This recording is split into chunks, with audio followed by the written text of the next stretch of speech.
Hey everyone, I'm going to go over quickly a review of this new stick by 8bitdo. It's their newest arcade stick.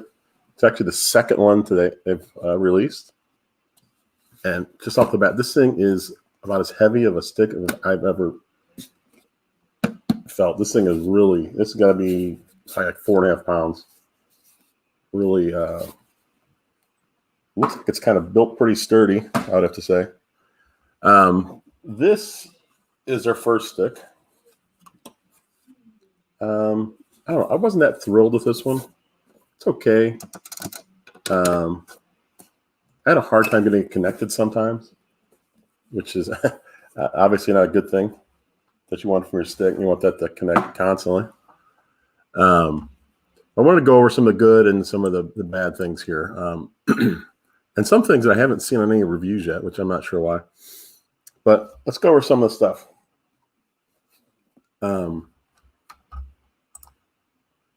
Let's see. There was a good shot of it. You see up here we have this first dial up here, top left, allows you to switch it from switch to PC, so it works for both, which is nice. The second stick, the second dial, you can change it. You can change the stick to being a left stick, a D-pad, or a right stick. And then you have a pair button, which I believe is for the Bluetooth. So you have Bluetooth connection, you have a 2.4 connection, and you also have a wired connection, which is nice. Yellow button here is turbo, blue button is home. These oval ones are start, select, and here you can switch from Bluetooth to 2.4. These are buttons you can, on the far right, the black ones up top in the corner, you can change these to like a macro button. You can actually assign something to these, which is nice. You got your 8 buttons stick. The one really cool thing about this stick is if you see here, it's just black. There's no button letters. What happens when you turn it on, the black part here is actually next to these buttons. There's a little LCD light that lights up, and it'll say, A, B, X, Y. But through 8bitdo software, you can actually change that to be whatever you want. So it's cool they don't have anything printed on there. So it actually changes. You can actually change it to how you want, and it'll show up that way every time. That's unique. I'm not sure if I've seen that before on a stick. That's really a very nice feature. Let me show you. Oh, this is what their old stick versus their new stick looks like. The new stick's slightly wider. It's also slightly less tall. Let me show you this. So this is right here. It's a picture of this right here. This opens up, and inside there, as you see in the picture, there is a little dongle for the 2.4 gigahertz connection. And it just stores it, so you stick in your switch when you use it. If you're not using it, you just put it back in. That's really handy to have that there. That's a nice touch. And then way in the back here is the wired connection. So you can connect it, snap it back up, and it's nice and neat. Connect it to your switch. I prefer personally playing wired, but maybe everyone won't. I've been using this for a while, and it works fairly well. There's a couple things that are odd. Comparing this to the old one, I don't know, the buttons feel a little mushier than the old one. Could be my imagination, but it just doesn't feel quite as quick or as responsive. The stick, however, on the new one, it definitely feels also kind of mushy, more so than the first one, which is really shocking because this is $10 more than the old one. I just assumed that you'd be using the same parts, same buttons, same sticks. But it just has an odd feel to it. And anyone that's used Famitsu, Sanwa, Hayabusa, they're not going to like this stick. I can tell you that right now. It just has an odd feel. It does play fine. So if you don't care about that, then you'll have fun with this then, because it's much cheaper, much more affordable.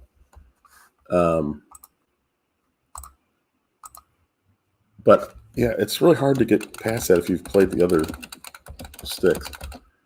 One really odd thing is, if you see this picture here, if you look at this picture and kind of at the bottom, you see like a little tab sticking out. When I first saw it, I was like, oh, I need to pull that off. But as soon as I looked, I was like, wait a minute. All the writing for the buttons is on this sticker. So instead of having writing right on the stick, 8bitdo for some reason put it on a sticker and then slapped it on the stick. I'm not sure why they did that. Unless it was a cost-saving measure. If you let me show you this. If you look at their box, now this is a render, it's not a photograph. So, but originally, look how this looked. Let's see if I can get this in here. Everything was, there was no tab, there's no plastic on it. Everything was written on the stick. And if you look really close, each button is like on its own little block. It's actually got like a little gutter going around it on all these, where it's almost like each separate one, which is really nice looking. But on the final version, let me flip this back around. Instead of having all those nice little cutouts for each little button, it's just a sticker.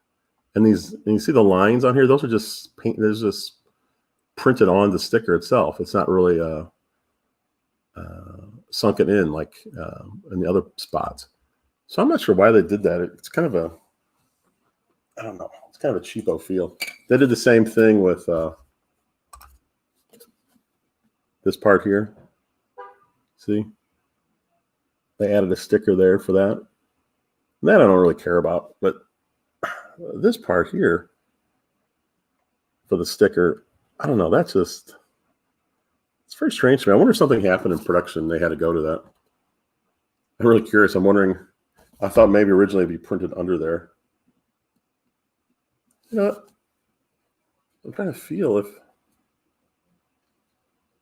if these ridges are in here. It's hard to tell.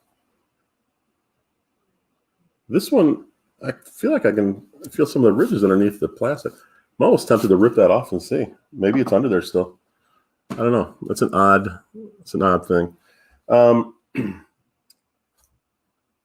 I'll tell you the one thing that bothers me the most about this stick, and it's the amount of area between the stick and the edge. On their original one, they have basically the same amount of space, but I measured it, and it's actually, on the newer model, there's actually less room here. And that becomes a problem depending on how you hold it. I mean, if you're going to hold your stick like this, you got some room. But I know I have to hold it like this, and so my hand it's off the edge the entire time. It's kind of uncomfortable. Let me see if I can pull this down so you can. Yeah, so like if I hold it like this, like I normally would, my hand is actually half off the stick. It's not it's not the most comfortable thing in the world. So that's the thing that bothers me the most.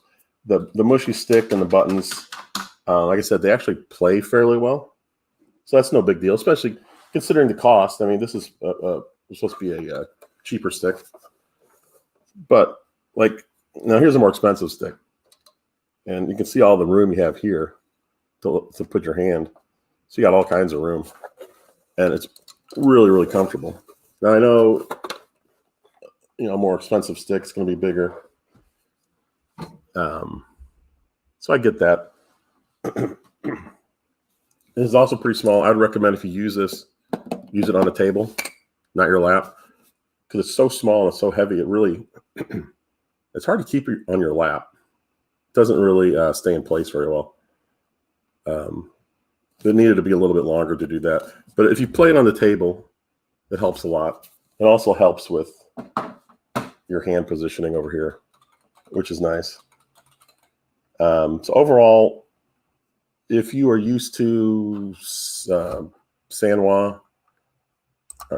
Semetsu, or Hayabusa, like in the stick I just showed you, I don't see you being happy with this. I think this is more for people like the first arcade stick. And if you want to save some money, it's quite a bit cheaper. It's actually, what, about 60, 70 bucks cheaper. For that price, if you're not used to the other sticks, I would say this is a good deal. It feels, I mean, it works just fine.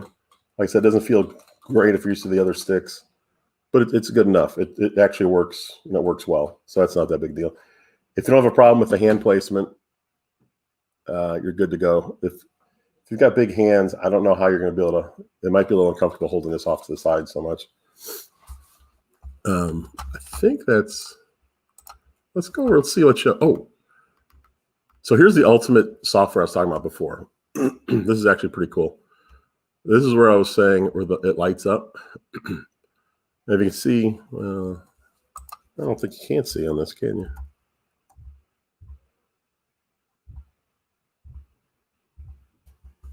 I don't know if you can see. Oh, you can see a little bit. But to the right of every button is are letters. And so the default, and it's got the default. This isn't actually the default one. But you can go in with the 8bitdo Ultimate software, which it looks like you just connect this to your computer and go to their website. And you can remap your buttons, which is, I mean, really nice. But the best part is the new buttons will show up on next to it, you know, in the little readout here, which is perfect. See if they have anything else of interest here. Yeah, there's 3 different ways to connect. 8bitdo's claim this is ultra moddable. I have seen some people online complaining about the stick, that not all the sticks they were saying could fit in here are fitting in here. I don't know. I haven't pulled it apart yet. I don't think I'm going to mod this just because it's a little bit small for me and my hand kind of goes off the edge. I don't see me using this as an everyday thing. But overall, if this is someone's first stick, I think they'll be fine. If it certainly isn't for anyone who's played with arcade sticks a lot, but for newcomers, that's pretty good value, I think. And that should. All right, let's end the video there. Leave a comment if you have any in the comment section. If you have any more questions, I'll be glad to answer them. All right, thanks.